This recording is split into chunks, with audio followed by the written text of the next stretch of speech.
தங்கம் வாங்க ஈஸ்ட் ஹேம்லக்ஸ் விஜுவலர்ஸ்.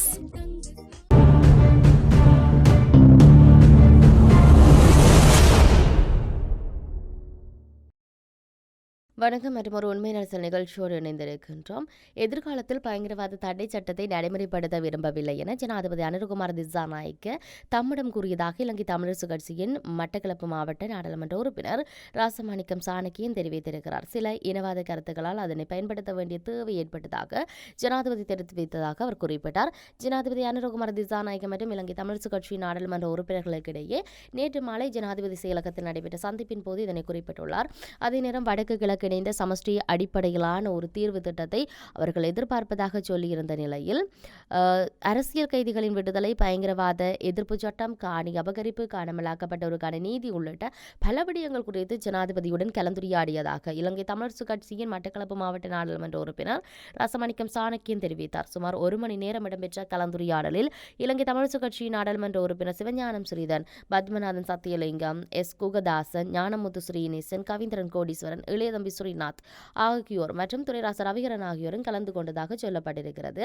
இந்த சமஷ்டி அடிப்படையிலான ஒரு அரசியல் தீர்வை இப்படிய கட்சியினுடைய நிலப்பாடாக நாங்கள் எதிர்பார்க்கிறோம் என்ற விடயத்தை மிக முக்கியமாக சொல்லியிருந்தோம். அத்தோடு அரசியல் கைதிகளுடைய விடுதலை தொடர்பாக நாங்கள் பேசியிருந்தோம். பயங்கரவாத தடுப்பு சட்டத்தை பயன்படுத்துவதை பற்றி எங்களுடைய எதிர்ப்பை நாங்கள் தெரிவித்திருந்தோம். அத்தோடு காணி அபகரிப்பு விடயங்கள் தொடர்பாக மகாவலி, ஃபாரஸ்ட், தொல்பொருள், வன இலாகா, கரையோர பாதுகாப்பு பிரிவு, இராணுவ முகாம்கள் அகற்றுவது, இந்த விடயங்கள் தொடர்பாகவும் அந்த திணைக்களங்களுடாக நடக்கும் அந்த காணி அபகரிப்பை பற்றியும் சொல்லியிருந்தோம். அதே போல இராணுவ முகாம்கள் அகற்றுவதை பற்றியும் சொல்லியிருந்தோம். இதையும் தாண்டி நாங்கள் எங்களுடைய காணாமாக்கப்பட்டவர்களுக்கான நீதி என்ற விடயத்தை பற்றியும் நாங்கள் குறிப்பாக பேசியிருந்தோம்.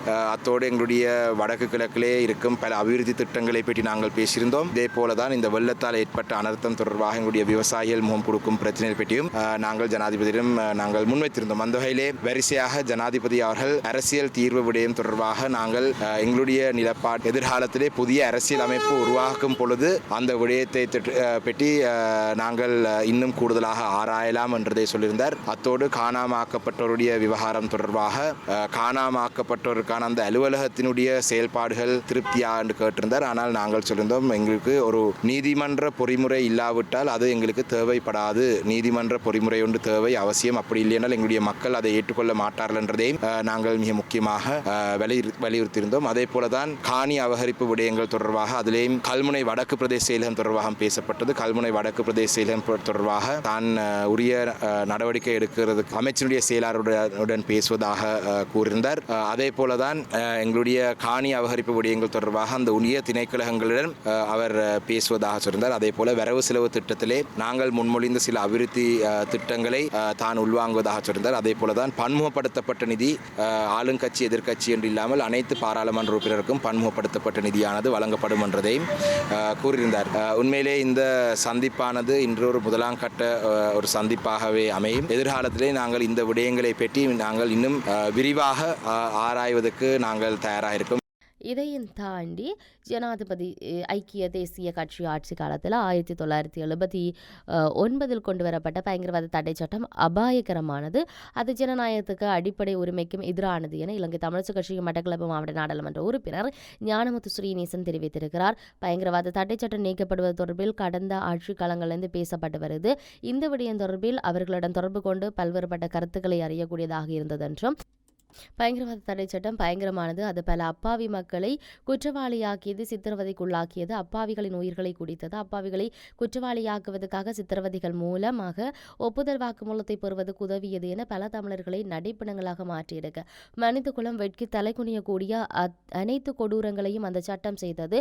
இப்படியான கொடூர சட்டம் தற்காலிகமாகவே கொண்டு வரப்படுது. ஆனால் 45 ஆண்டுகளாக நிலையாக நிற்கிறது. யுத்தம் முடிவடைந்து 15 ஆண்டுகளையும் இந்த சட்டத்தை நீக்க அதிகார வர்க்கத்தால் முடியவில்லை. அண்மையில் ஆட்சிப்படமேறிய தேசிய மக்கள் சக்தி அரசாங்கம் பயங்கரவாத தடை சட்டத்தை நீக்கப் போவதாக தேர்தல் பிரச்சாரங்களின் போது கூறியது. அதனை செய்வதன் மூலம் இலங்கையின் ஜனநாயகத்தை காப்பாற்ற வேண்டிய கடப்பாடு அந்த அரசாங்கத்துக்கு உள்ளது. அதனை செய்யாது தவிர்த்தால் பச்சை நீல கட்சிகளின் பாதைகளில் பயணிக்கும் கட்சியாகவே சிகப்பு கட்சியும் அமைந்துவிடும்.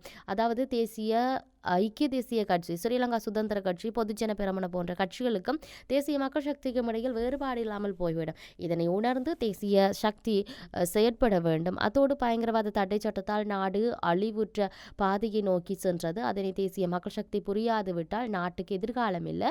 பயங்கரவாத தடை சட்டம் ஜேவிபியினரின் உயிர்களையும் குடித்திருந்தது என்பதை தேசிய மக்கள் சக்தி நன்றியுடன் அத்தோடு அதிகாரத்தில் இருப்பதனால் அதனை மறக்க முடியாது. மறைந்த உறவுகளை நினைவேந்த தடுக்கும் பயங்கரவாத தடை சட்டம் அடிப்படை உரிமைக்கு விரோதமானதாகும். அண்மையில் நினைவேந்தல் செய்தால் 3 தமிழர்கள் பயங்கரவாத தடை சட்டத்தின் கீழ் கைது செய்யப்பட்டமை கண்டனத்துக்குரிய விடயம். தேசிய மக்கள் சக்தி அரசாங்கத்தின் பாதையில் சறுக்கல் ஏற்படக்கூடாது, கைதானவர்களுடன் விடுதலை செய்யப்பட வேண்டும் என்று அவர் தெரிவித்திருக்கிறார். இதேவேளை வடக்குக்கும் தெற்குக்கும் இடையில் மீண்டும் இனவாதத்தை தூண்டவும் இதனூடாக அமைதியின்மை ஏற்படுத்தும் ஒருபோதும் அரசாங்கம் இடமளிக்காது என பொதுமக்கள் பாதுகாப்பு அமைச்சர் ஆனந்த விஜயபால சொல்லியிருந்தார். நாடாளுமன்றத்தில் கடந்த புதன்கிழமை கடந்த சில நாட்களாக மாவீரத்தின நிகழ்வுகள் கருத்துக்கள் வெளியாகி இருக்குது. உயிரிழந்த தங்களுடைய உறவுகளை நினைவு கூற உறவினர்களுக்கு முழுமையான உரிமை உள்ளது என்று அரசாங்கத்தினுடைய நிலைப்பாடாக இருக்குது. ஆனால் புலிகள் அமைப்பு தடை செய்யப்பட்ட பயங்கரவாத அமைப்பாக இருப்பதனால அந்த குறித்த அமைப்பினுடைய கொடிகள், பாடல்கள் நினைவேந்தல்ல பயன்படுத்த முடியாது என்று சொல்லியிருந்தோம். கடந்த 21ஆம் தேதிக்கும் 27ஆம் தேதிக்கும் இடையில் வடக்கில் 244 நினைவேந்தல் நிகழ்வுகள் நடந்திருக்குது. அவற்றில் 10 நிகழ்வுகளில் மாத்திரம் புலிகளின் பாடல்கள் பயன்படுத்தப்பட்டிருக்கு. இது தொடர்பில் காவல்துறையினர் சட்டத்தை நடைமுறைப்படுத்தி இருக்கிறார்கள். சுன்னாகத்தில் ஒருவர் புலிகளை மீளுருவாக்கம் செய்ய முற்பட்டார் என்ற குற்றச்சாட்டில் கைது செய்யப்பட்டு ஜாழ் நீதிமன்றத்தில் ஆஜர்படுத்தப்பட்டதுடன் டிசம்பர் 4ஆம் தேதி வரை அவர் விளக்கமறியல் வைக்கப்பட்டிருக்கிறார். வடக்கில் நடைமுறைப்படுத்தப்பட்ட நிகழ்வுகளை மையப்படுத்தி தெற்குக்கு சமூக ஊடகங்களின் உண்மைக்கு புறம்பான வகையில் கருத்துக்கள் பகிரப்பட்டன. அவர் பகிர்ந்துள்ள படங்கள் மற்றும் காணொளிகள் 2018-17 காலப்பகுதியில் உரியவை என்பதுடன் அவற்றில் பெரும்பான்மை வெளிநாடுகளில் நடத்தப்பட்ட நிகழ்வுகளாக இருக்கின்றது. அரசியல் ரீதியாக தோல்வி கண்டுள்ள சில குழுக்களால் இவ்வாறான நடவடிக்கைகள் மேற்கொள்ளப்பட்டுள்ளமை தெரிய வந்திருக்கு. வடக்கில் போட்டியிட்ட நபர் திட்டமிட்ட வகையில் மீண்டும் வடக்குக்கும் தெற்குக்கும் இனவாதத்தை தூண்டும் வகையில் இவர்களின் செயற்பாடுகளை அறிய முடிகிறது. இவ்வாறு கைதிகள் ஊடக சுதந்திரம் ஜனநாயகத்துக்கு எதிரானது என்ற போர்வையில் கருத்துக்களை முன்வைத்த சிலர் முற்படுகிறார்கள். அரசியலமைப்பு ரீதியாக உறுதிப்படுத்தப்பட்டுள்ள கருத்துக்கள் பேச்சுவார்த்தை சுதந்திரத்தை பாதுகாப்பதில் நாம் உறுதியாக இருக்கிறோம். இனவாதத்தால் உருவாக்கப்பட்ட பிரச்சனைகளால் பல தசாப்தங்களாக எமது இளைஞர்கள் தமது உயிர்களை தியாகம் செய்திருக்கிறார்கள். அதிகாரத்தை தக்க வைத்துக் கொள்வதற்காகவும் இனவாதத்தை பயன்படுத்திக் கொள்கிறார் மலட்டு கொத்து என்று கூறி சிலர் அதிகாரத்தை கைப்பற்றினர். ஆனால் அவர்களின் நன்மை கிடைத்திருக்குது. ஆனால் நாட்டு மக்களுக்கு எந்த நன்மையும் ஏற்படவில்லை. அதாவது எம்மை பற்றியும் ஜனாதிபதி பற்றியும் போலியான காணொளிகளை பரப்புகிறார். இதனால் வடக்குக்கு நாம் அஞ்ச போவது இல்லை. இனவாதத்தை தூண்டி இந்த நாட்டை மீண்டும் தீ வைக்க அனுமதிக்க இடமளிக்க மாட்டோம். வடக்குக்கும் தெற்குக்கும் இடையில் இனவாதத்தை தூண்டி அமைதியின்மை ஏற்படுத்த நாம் சிறிதளவேனும் இடமளிக்க மாட்டோம். இனவாதத்தை கட்டுப்படுத்த நாட்டில் உள்ள தற்போதுள்ள சட்டம் போதுமானதாக இல்லாவிட்டாலும் புதிய சட்டங்களை உருவாக்கி இனவாதத்தை ஒழித்து கட்டி நாட்டுக்கு மக்களுடைய எதிர்காலத்துக்கு ஐக்கியத்தையும் சமாதானத்தையும் வழங்கும் சூழலை உருவாக்கும் என்ற விடயத்தை அவர் பதிவு செய்திருக்கின்றார். ஆகவே தற்போது இந்த பயங்கரவாத தடை சட்டம் தான் பேசு பொருளாக இருக்கிறது. நேற்றைய தினம் கூட தமிழரசு கட்சிகளுடன் இடம்பெற்ற அந்த ஜனாதிபதி மற்றும் தமிழரசு கட்சிகளுடன் இடம்பெற்ற அந்த கூட்டத்தில் பயங்கரவாத தடை சட்டம் பற்றி பேசப்பட்டு இருக்கிறது. நாடாளுமன்றத்தில் 2 நாட்கள் நடந்த விவாதத்திலும் பேசப்பட்டு இருக்கிறது. இப்பொழுது இந்த பயங்கரவாத தடை சட்டம் நிறுத்தப்படும் என்ற வாரியான பல கருத்துக்கள் வெளிவந்து கொண்டிருந்தாலும் ஜனாதிபதியும் உறுதியொன்றினை அளித்திருக்கின்றால் நாம் பொறுத்திருந்து பார்க்க வேண்டும். இதனுடைய நகர்வுகள் எல்லாம் எப்படி இருக்க போகின்றது என்பதெல்லாம் நாம் பார்க்க வேண்டிய தேவை இருக்கின்றது. இதையும் தாண்டி தற்பொழுது அரசியல் களமானது பல்வேறுபட்ட விடயங்களை கொண்டு நகர்ந்து கொண்டிருக்கிறது. நாட்டினுடைய பொருளாதாரத்தை கொண்டு நகர்ந்து கொண்டிருக்கிறது. இதில் முக்கியமாக தேங்காயினுடைய விலைகள் எல்லாம் 130 ரூபாவுக்கு வரப்போகின்றது. இந்த இனி வருகின்ற காலங்களில் பெருநாள் காலங்களாக இருக்கின்றது, மக்களுடைய கொண்டாட்டங்களுக்குரிய காலங்களாக இருக்கிறது. ஆகவே இதையெல்லாம் நாம் சரியான விதத்தில் கையாள வேண்டும் என்கின்ற வகையில் பல்வேறுபட்ட நகர்வுகள் இடம்பெற்றுக் கொண்டிருக்கிறது. ஆகவே நாட்டில் என்ன பிரச்சனைகள் வந்தாலும் சமுதாயத்தில் இருக்கக்கூடிய மக்களுடைய பொருளாதாரம் சார்ந்து சிந்திக்கக்கூடியவர்கள் ஏராளமானவர்கள் இருக்கிறார்கள். நாட்டின் பொருளாதாரம் சார்ந்து சிந்தித்து ஓடிக்கொண்டிருப்பதை நாங்கள் பார்க்கக்கூடியதாக இருக்கிறது. இந்த நிலையில் தான் தேசிய மக்கள் சக்தியின் ஆட்சி களம் என்பது வடக்கு கிழக்கு தமிழர்களின் அரசியலுக்கு எதிரான உக்கிரமான அரசியல் போர்க்களமாக இருக்கும் என்ற ஒரு விடயத்தையும் அதுக்கான அறிகுறிகள் தென்பட தொடங்கி இருக்குது என்று சொல்லியும் சமூக நீதிக்கான செயற்பாட்டாளரும் அரசியல் கைதிகளும் விடுதலை செய்வதற்கான தேசிய அமைப்பினுடைய இணைப்பாளரான தந்தை மாவன சக்திவேல் சொல்லியிருக்கிறார்.